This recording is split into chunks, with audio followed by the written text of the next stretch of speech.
Let's introduce ourselves to Calvin, and then we'll turn Calvin loose after my brief introduction here. I'm Alan Latta, pastor of Generations Church. Nice to meet y'all face-to-face here. I'm Jan Finch. I am a Stephen minister at Acton United Methodist Church, and I also am chair of the Comanche Peak Coalition for Mental Health. I'm Fred Orcutt. This is my wife, Joan. Hi. We're with the Hood County Prayer Task Force. And I'm James Long with Granbury Gideon Camp. Brenda Church, the Associate Pastor of First Presbyterian here in Granbury. Good morning. Morning. Where are you from, Faye? Well, I'm a member of Stonewater Church, but I'm just an interested citizen that goes to everything in Granbury because I love this county and this city. I'm trying to make it even better. Great. All right.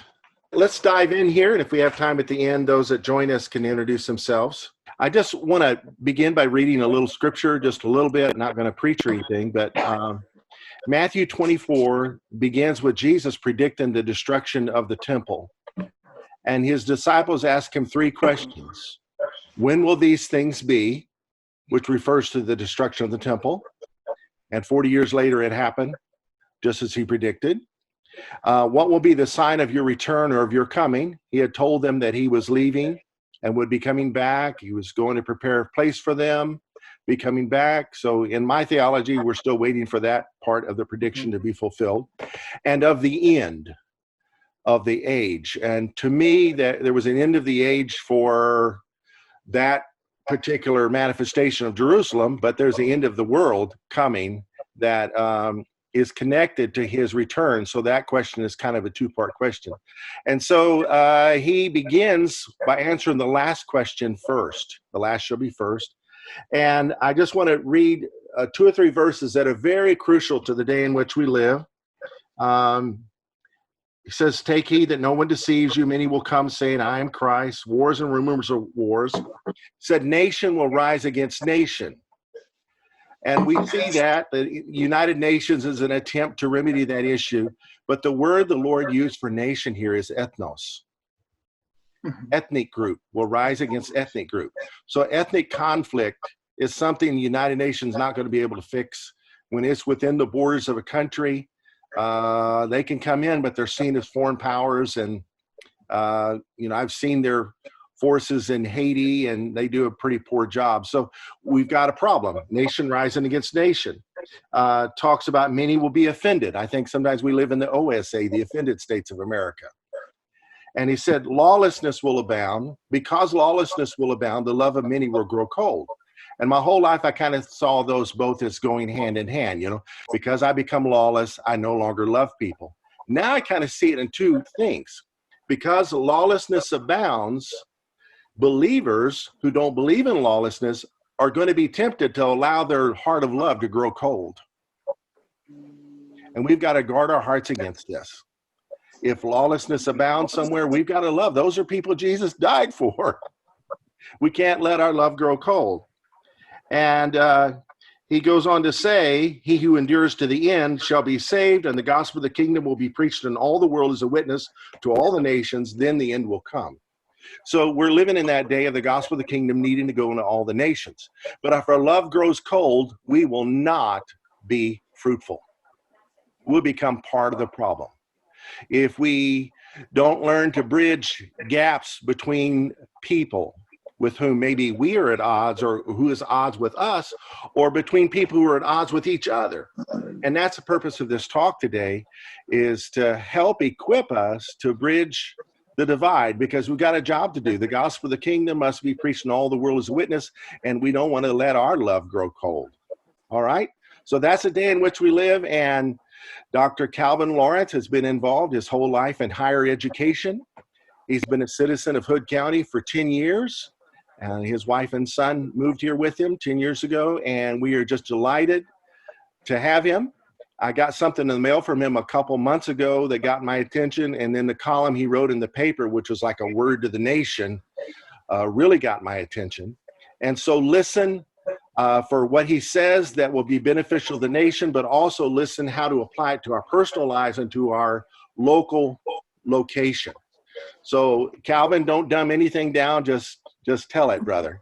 Dr. Okay. Calvin Lawrence, the floor is yours. The rest of us, let's mute our mics if we can. Well, thank you, Alan. Folks, I'm very happy to be able to share with you today. I'm hoping that you'll be able to hear. Can everybody hear me okay? Uh-huh. I'm hoping you'll be able to hear what I have to say. And I know I kind of feel rushed because I know we got a lot of things to talk about, but I know there's certain things that I need to kind of address. And some of it are kind of personal things or about me. And then the other things are about, what we can do with regards to the racial divide and maybe some talking points.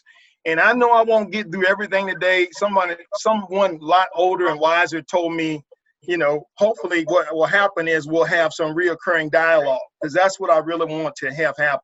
And that's really what needs to happen.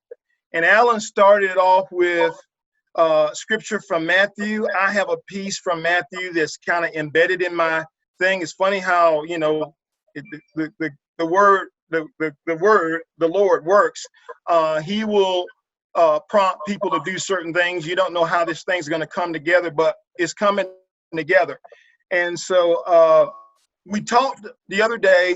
I was really excited that Alan would ask me to even do this because he doesn't know me that well. So he's taking a risk kind of in terms of, is this guy like is he militant? Is he adjutant? Is he, what kind of guy is this? And all you can get, maybe what he had was from what that brochure had, and that's not a whole lot. And then maybe what I presented via a Hood County News. That's not a whole lot. So I'm real appreciative that he would trust me with you folks. I know some other folks may be joining in, that he would trust me to do this.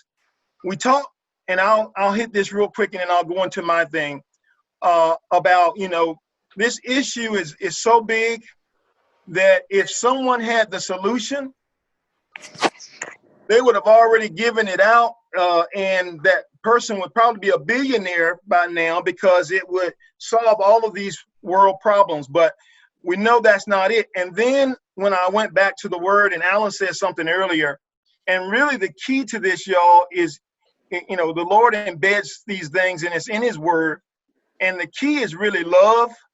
And now the application of how we love, that's the nitty gritty. And that's how you guys as leaders, and I'm not assuming everybody here is a leader. Even the vocal, if you're just a concerned citizen and you're not a minister, you're a leader. You're trying to do some things to try to help your community. We want to head off some things to try to help our community. We want to do some things. We want to be proactive. Covey always talks about, I'm an educator, so you'll hear this in my deal, always talks about being proactive. He's got those 7 habits. One of the things is to be proactive, to go and to be kind of in front of things. If you wait until stuff happens, sometimes that's not a good thing if you're reactive at the end. And so we want to be proactive. We really want to follow the model of Jesus. And so I'm going to start with a couple of things. Ecclesiastes, which is starting to become a favorite book of mine. I didn't like this book years ago, y'all. And then I've gotten into it, and there's a verse in there that really defines my mother, or what she used to tell us, what she tells us now. She's 97. And so a lot of the wisdom that I have really comes from her. So I'm going to give her the credit for this one. But Ecclesiastes 11:4, and I'm going to paraphrase it, because if you read it, there's a couple of things it talks about, but this is really what it boils down to. If you want perfect conditions before you start, you'll never get anything done. Now, that was kind of a model of hers, because we didn't always have things perfect when I was growing up. And that's a good segue into my personal life. Didn't always have things perfect, but she would just push you out there and you say, you got to get going. You got to do it. Whether it was education, whether it was athletics, whether it was my Christian walk, you got to get in and you got to go for it. And you're not going to always you usually won't have perfect conditions. We don't have perfect conditions right now, but we got to go for it. So what I'm going to do to begin, and I know this is going to take some time, but I need to do this, is give you my story in 3 parts, who I am, and then I'm going to hit on some pieces. I think I'll have enough time. I'm going to watch my watch and be cognizant of that. My wife says I'm long-winded. The older I get, the longer I talk. but I know I need to talk about this. So this was a revelation the other day in church. I see Kevin Spencer online. Kevin's my pastor. This was a revelation in church, and the Lord told me, this is how you need to start this thing. You need to talk about your personal life. You need to talk about your professional life. And then you need to talk about your personal relationship with Christ. Because this is kind of all what's brought me to this place where I'm at right now. And Alan said, my whole life's been somewhat dealing with diversity. I've always talked about it. I've always been an advocate. I'm gonna give that credit to the Lord and my mom and my dad, because they really were advocates of, all people are created. We all have the same needs and wants. So I'm gonna just jump into my personal life. Born in 1959, I have a tendency to tease people. Now I've seen 7 decades. I know there are some folks here that will say, well, I've seen more than that, but 7 decades is neat because I love that number 7. It's the perfection number. And so I've lived that long. I came from a family of 4. My mom and dad, blue collar workers. My mom had an associate. She was a nurse. She did that, what they used to call a LPN thing. And then my dad was just a civic worker with the government. Never did anything past his high school diploma. My family, all of my family valued education. And I'm backing up a little bit. And I'm originally from Virginia, so I came from this area where there was it was a shipyard, Navy, Norfolk, Virginia, Portsmouth, Virginia. If you know anything about it, close to the water. That's why I'm a seafood lover. That's why Alan and we like to eat. I love to eat, and so I'm from that type of background. And my parents were great cooks, both of them. I married a Texan. This is my joke. So, and everybody will relate to this. If you marry a Texan, you don't leave Texas. I came here intending to go back to Virginia, was only going to do a couple of years of study at TCU, got mentored by a gentleman, stayed 1 more year. He introduced me to my wife, and the rest is history. Never have gone back other than, I visit a lot because my mom is still there and most of my family. So that's what caused me to become I guess you could call it a naturalized Texan, because I didn't grow up here, but my wife will say I got here as fast as I could to find her. So I married her. We've been married for 29 years. I have a son who's 19, went to school here at what used to be Happy Hill, which is now called it North Central Texas Academy. And now he's attending Abilene Christian University. And so my time in Texas was Fort Worth, Crowley, and then Granbury. The last 10, and I'm going to have to change that because October the 31st will make 11 years that we've been here in Granbury. My professional life. I started out early in my thinking in terms of what I wanted to do with my life. I had a counselor who told me, and I loved history. This is a big part of who I am. So I'm a historian by nature, and I probably should have majored in it, but I had a counselor who told me, forget the lady's name, she told me the only thing you can do with history is be a lawyer or a politician. And I didn't want to be either one of those. So I went the route of, my mom was in healthcare, and I thought about the PT type of thing, and then my math wasn't good enough. So I could translate all that over into physical education, kinesiology, and coaching, because I had great coaches, and they were great role models for me. So I went that route. So I taught when I got out of school, and I coached at all levels. I was a high school coach, but I taught PE at the elementary and middle school levels. And then I had this epiphany one day. I needed to do something else. And the epiphany was someone who was in criminal justice said, well, everybody can't do what you do. That was an epiphany for me, because everybody can't be in education. Everybody can't teach the little ones or the big ones or whatever, the difficult ones, the at-risk kids, which is kind of I really love that group, that people that nobody wants to work with. So I had to go to the graduate school, and long story short, that's what brought me to Texas. I had a mentor and whatnot, and then that mentor, the same mentor who introduced me, he's a great man, he and his wife introduced me to Amanda. They were pushing me to get into administration because I thought I was going to be a coach for the rest of my life. Had great coaches that, they retired as coaches, and you can make a career out of that. But I thought, hey, we had this thing going on at the time, and the Star Telegram, and this is way back, and I'll take you back a little bit. This was 1990, because we married in 91. So it was around 1993.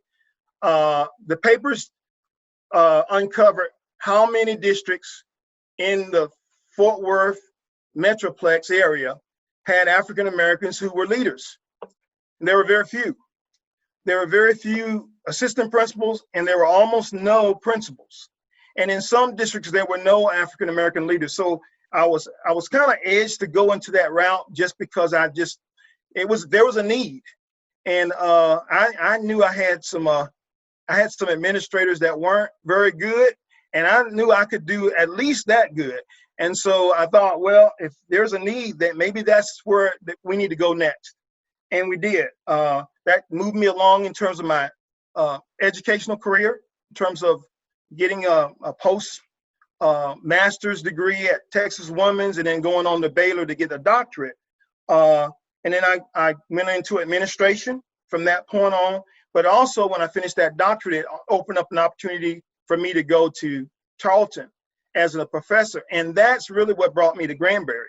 I needed to be between Fort Worth and Stephenville. So spent that time, was a professor, a director. I spent some time at Ranger Junior College as a dean for the at-risk, the remedial students. And now I'm working as a consultant. And I've just been newly appointed to be on my alma mater, James Madison University in Virginia. They've elected me to be part of their diversity task force. So I'm real excited about that, what we can do from a distance. Personal relationship with Christ. I came to Jesus at 10. There was a kid who was a little bit, he was light years ahead of me in terms of his relationship, but he was just a little bit older than I. And I just watched him and I said, there's something different about this kid, something different. And, I've been going to, how you go to Sunday school and Bible school back then was full 2 weeks and, a whole lot of stuff going on. But he convinced me more than anything that this was the right path to go on and get my life. Back in those days, they preached those fire and brimstone sermons. You guys, some of y'all will remember those. You don't get that much anymore. But I became a follower of Christ more so because of the way this kid walked. He had a walk that was like what Christ you would want to have. And so anyway, that was a big thing for me. I had another epiphany that I need to share in terms of diversity. Later on, when I was in college and I had nothing to do on a Sunday morning, I wasn't going to church that morning. I'll have to give a confession. But I went down to the TV lounge to watch a program. And the minister, his name was Frederick K.C. Price, and he had a program on back in the 80s. And the thing that got me, although the message was great, what caught me was his church was diverse. I had never seen that before because I'll give you my background. So we grew up Baptist, and Black Baptist is a little bit different than Southern Baptist. But we had no Anglo members, really had no Hispanic members, nothing in our church except for Black folk. And this church was multi-diverse. Not only did it have Black people, a Black minister who led them, but he had, a white Congress, and it wasn't just like one or two members. It was at least somewhere around 30% of his church. And then on top of that, he had another 10% or so who were Hispanic. So it dawned on me, this is the way churches need to look. This is the way it's supposed to be.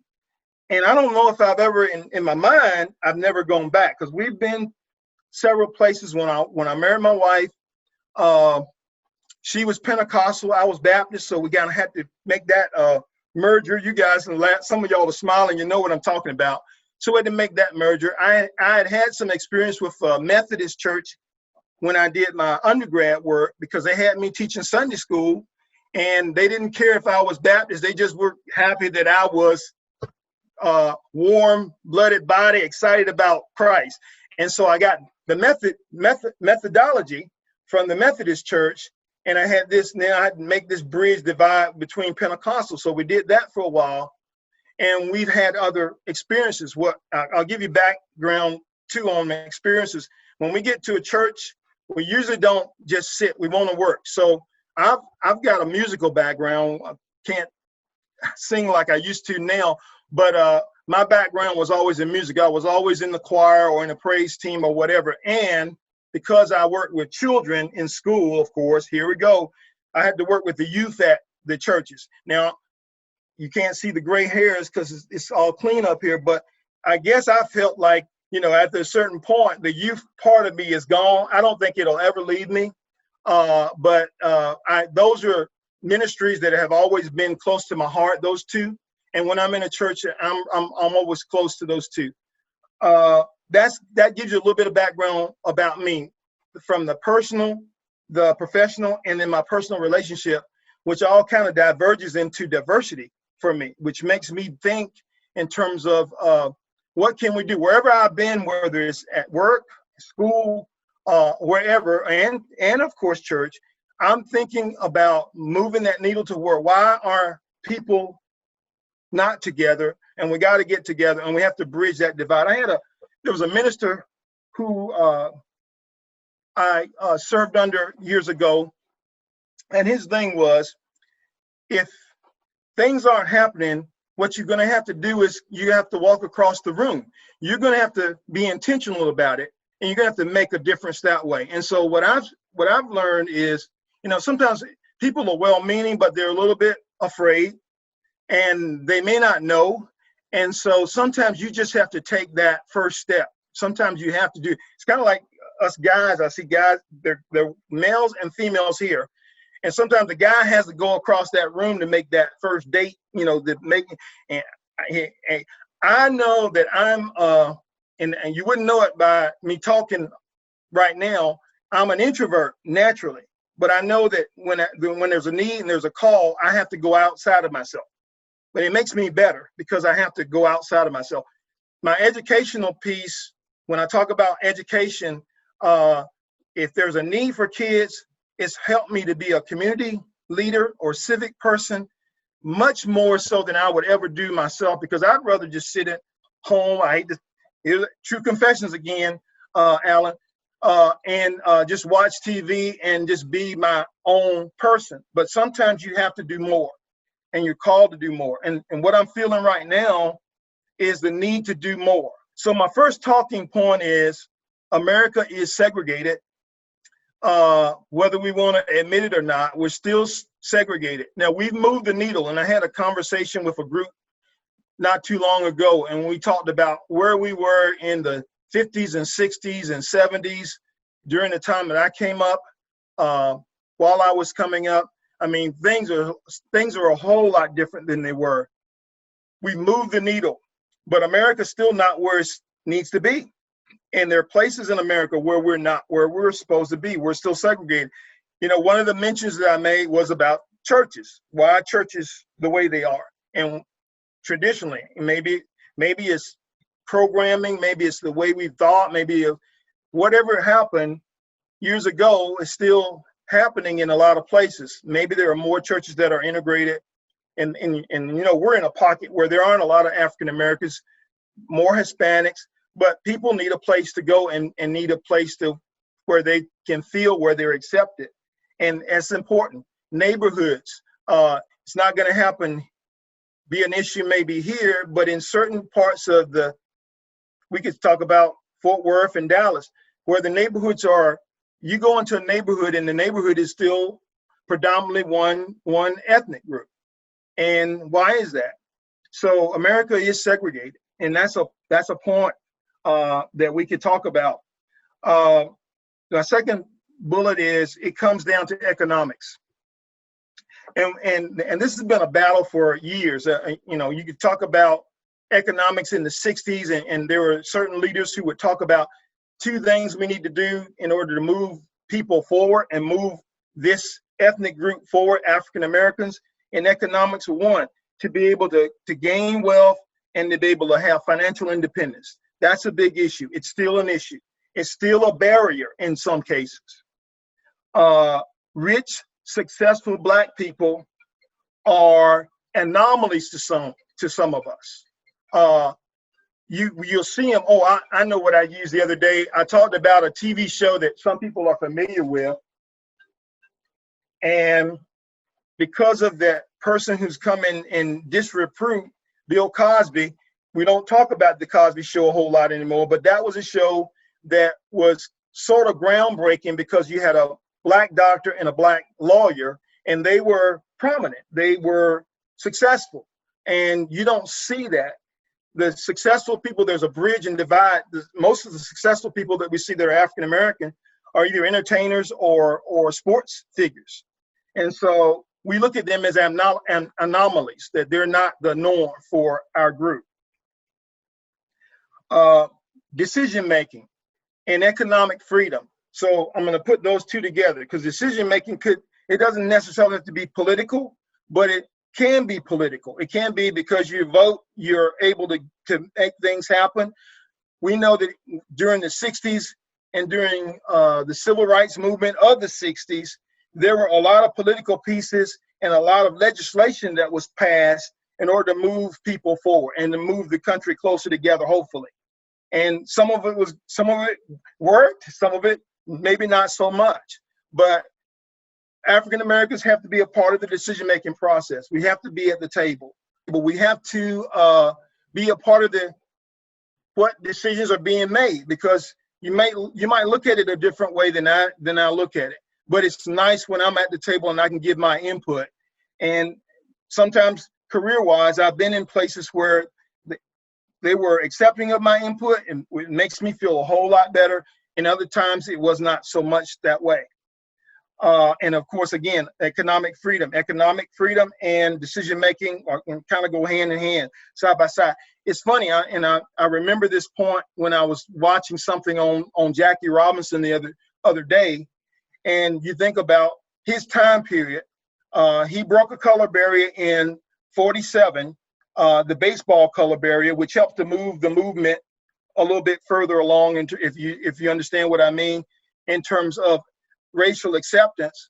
But even back then, they were talking about economic freedom and decision making, and that we have to be a part of that. We have to be at the table.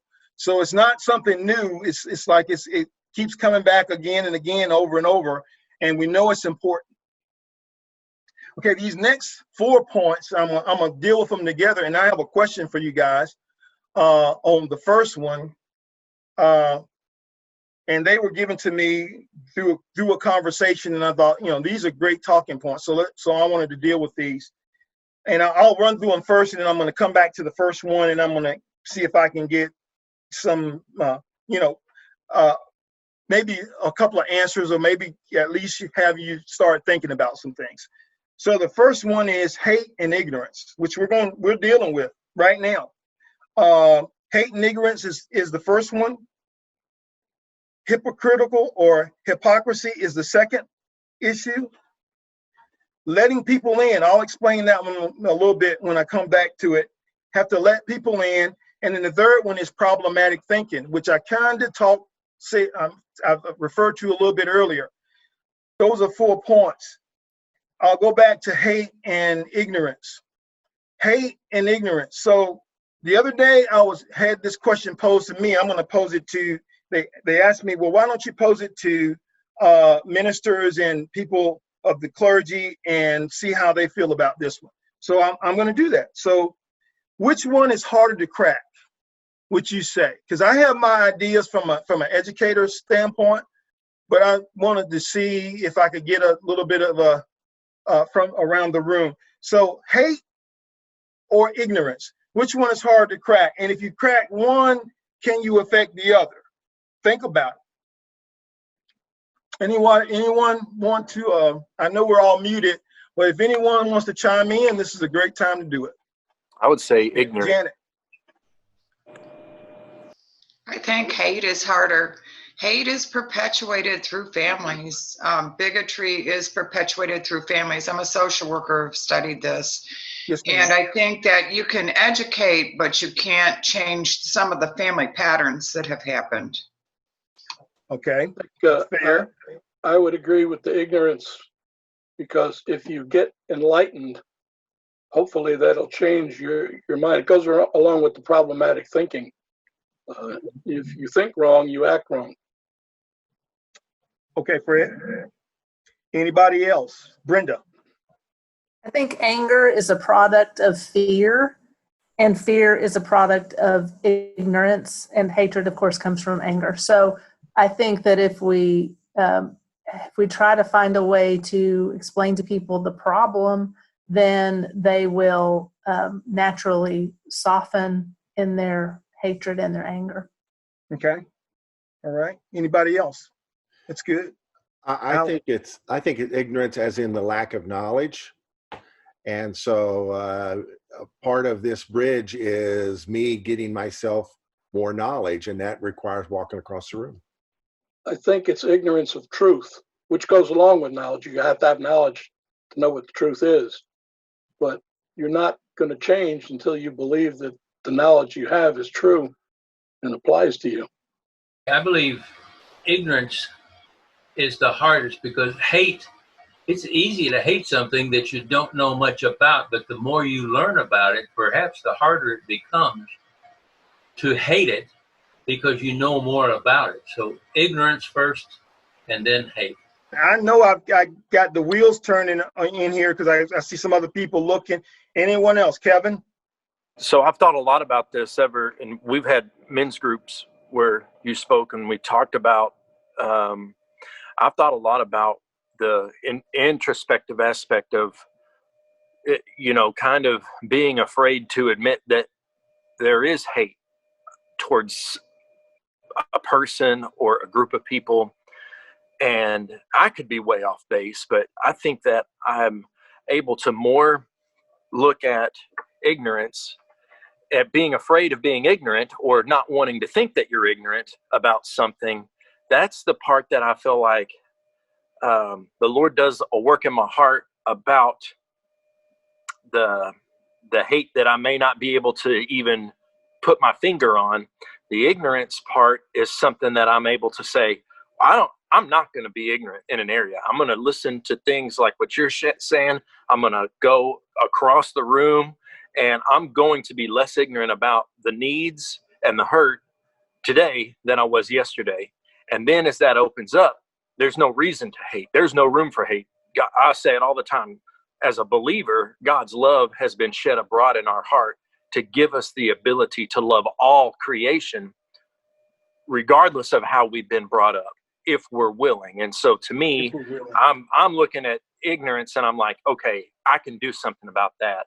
The hate that I'm afraid to admit to, or do I even know that it's in there, or that I was raised in it subconsciously, that just sends me into a tailspin to think, how can I control something that was put into me and I don't even know about it, So that's a long answer to say that I'm going after ignorance full bore and saying, I'm not going to be ignorant in this area. I'm going to learn and find out what's needed.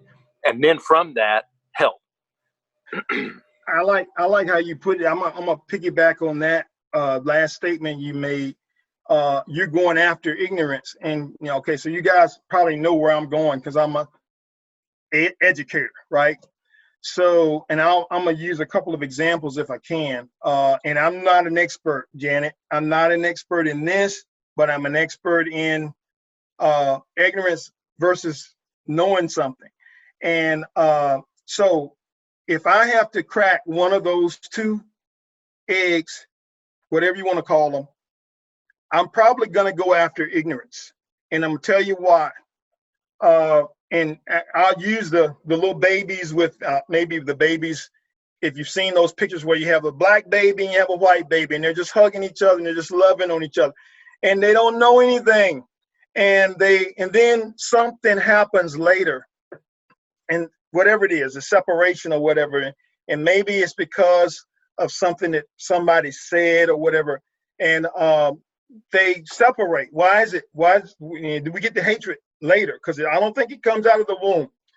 And so I went where I have been and where I have worked. I've worked with people to try to give them some enlightenment or try to educate, because I think if I can do it on that side, I'll go, okay, so why? I'll use an example.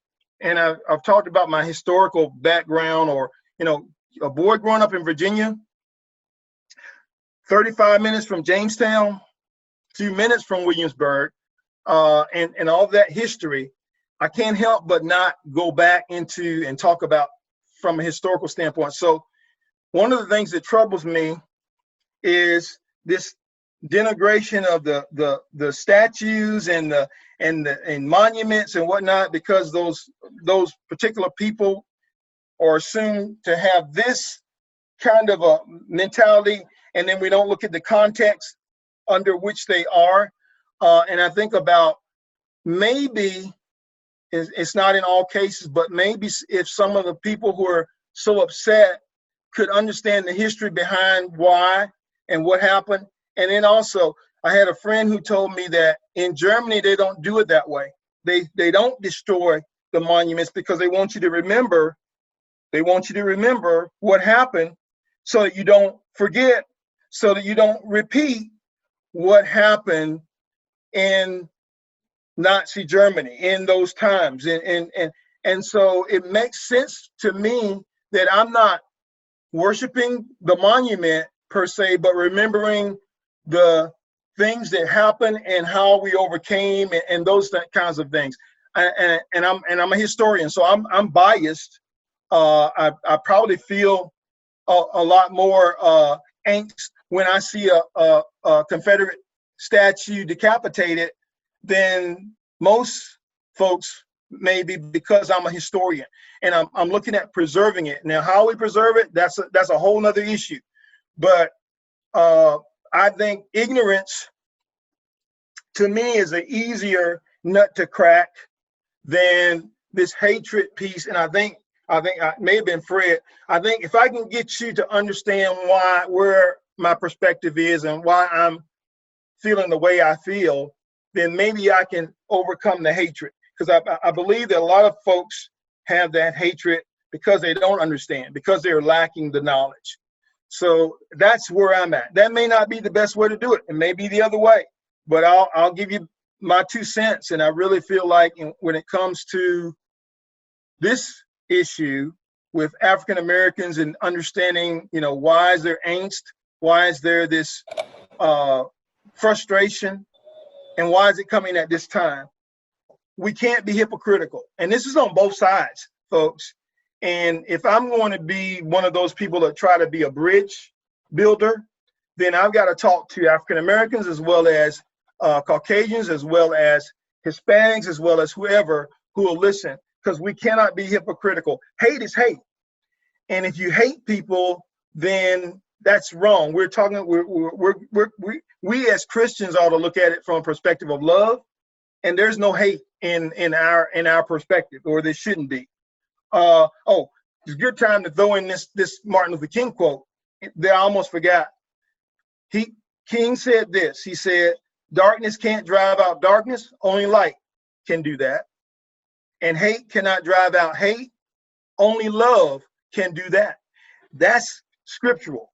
And so we have to use love. We have to be willing to, there's a couple of things. We have to be willing to understand someone's angst, but yet be able to be open enough to say, receive it, and then let's work with it and dialogue through it. Letting people in is a big one. And it's on the African American side.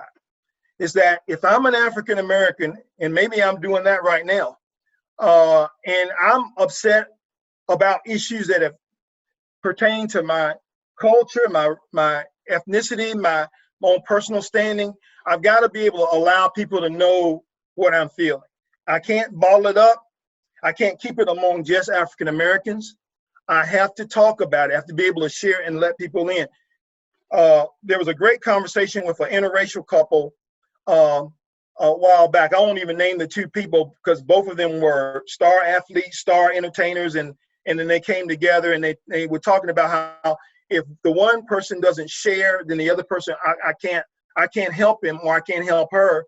But if you allow me to be a part of it, then I can do that. And that's the onus is on us for that. Then that last point, which I had, was problematic thinking. There's some thinking that all of us probably have. We talk about, we have these biases that we grew up with. And I know my mom did a really good job with me in terms of shielding me from some of the angst that was there in the 60s. As I was growing up, I didn't see as many of the issues, but I can look back and I can remember segregated pieces that were still there. There were the bathrooms with the colored bathrooms and the other. I remember that, but I didn't, you know, how you are as a youth, you're not thinking through it. And then mom kind of moved us through that. She didn't allow it to hamper us. So there's some problematic thinking. We've been programmed to think a certain way about people, about issues, that we've got to work through that process too, that we can improve on that. I mentioned before some athletes, and maybe I'm a stickler for Jackie Robinson because of how important he was in terms of moving the movement, but he did. Sports is a platform. I use him because, I mean, even after he finished his career, he was an advocate up until the day he died in terms of trying to move the pendulum further towards unity and equality and everything else that you'd want to call. You have to educate yourself. If you don't educate yourself, and this is a difficult time, because when I was talking to a couple of people about this, it's a firebrand in terms of you don't know if you're going to say the wrong thing, and we're in this politically correct era where if you say one thing, then people run with that. But you do have to stay abreast of the issues and what's going on. The other day, and a while back, I wasn't aware of what was going on in Oregon because they weren't covering it, and I've got to look for things that are happening so that I know what's happening and why. And you try to find out why they're happening, and then you try to have discussions. But you do the best you can to educate yourself before you take on or tackle the issue. And I think you'll be better prepared when you do walk across the room. Ground zero is when you do engage with people. And if you have it together, you're together. I've had 2 teachers talk to me about how do I go back to my classrooms now? We're going to have issues this year when we start talking. How do I do this? And we've already began the dialogue in terms of educating yourself in terms of these issues, what's going on, why people are so upset, and why right now this seems to be a tipping point. And while I'm thinking about it, I went, and as soon as the movement, and I'm going to talk about it just a little bit, it was initiated, I went back and I bought a book that someone had been trying to get me to read for a while, and it's called The Tipping Point by Malcolm Gladwell. And if you read that book, and some of you are smiling, I hope some of you have read it. If you read that book, it helps explain pandemics and it helps explain movements. And so it's almost clairvoyant in terms of the guy kind of forecast some things, but he did really good, and he has a good way of putting it into easy to read. I'll put it that way: easy to read, easy to understand. But it's a great book if you want to start. We're talking about educating yourself about this issue and why we've reached a tipping point. Because it's kind of strange. I mean, you think about people getting killed and students getting being accosted and things that are happening, and you say, well, those things have happened all the time, right? Why is it that all of a sudden right now we've got we reached this climax? It's almost like we've reached a point where no more. The tipping point helps get you to in a framework to where you can start thinking about that's what happened. And we've gotten to this point where we're at a tipping point. And if the church is the church that I think it can be, we can be at the forefront of making sure that things go in the direction that they need to go. I'm always hopeful. This is one of my bullets, and I'll use this whenever I talk. I'm always hopeful because I come from a Christian perspective. So our perspective is hope. Alan led off with that verse and chapter in Matthew where the end is foretold. But you all know, and we are as Christians, you guys know, we're not called to put our heads in the sand like an ostrich and just wait until he comes. Our job is to work until he comes. And so it's kind of like, and I did not mince words when I think I wrote this in my article. It's kind of like a life mission now, that if my last legacy is that we're going to fight this fight, I don't know that it's winnable. I don't know that I should say this, but I'll say it. It may not be where we have this peace that we need to have until he comes again. But until he comes, we're called to fight. So I'm hopeful that as many who will join with me, that we'll fight this battle the way we need to fight it, by walking across the room, by holding hands, by giving the love and showing those actions that Jesus did during his time. So this next one is a big one. And it's the Black Lives Matter, which has been an issue for folks because of the way it's portrayed and the way you have these entities doing certain things, and some of these things are negative. And I've taken on Black Lives Matter as a mantra, and I don't have a problem with it, but I know there's problems with it. So I'm going to explain it this way, and then I'll explain it through the word. There has not been a movement where you don't have fractions and fringes that are doing things that aren't right and acceptable. And I can go back to the 60s. I can't go back to the Revolutionary War, but Gladwell did several things, and then it prompted me to remember all the Americans who fought the Revolutionary War were not for separating from Great Britain. You had fractions. You had people who were still trying to help King George win, and you had Tories and whatnot. So you're always going to have people who are doing things that aren't along with the movement. In the 60s, there were fractions in the movement who didn't want to have nonviolence, who wanted to move in a different direction. And, I'll credit Dr. King and several others who were able to keep that movement fluent, and he was the face of it, but there were other people who wanted things to go a different way. There's never going to be a movement where everything's going to be perfect and calm, but the impetus of the movement is to move people along and to bridge the gap. And here's what I wanted to definitely share before I run out of time.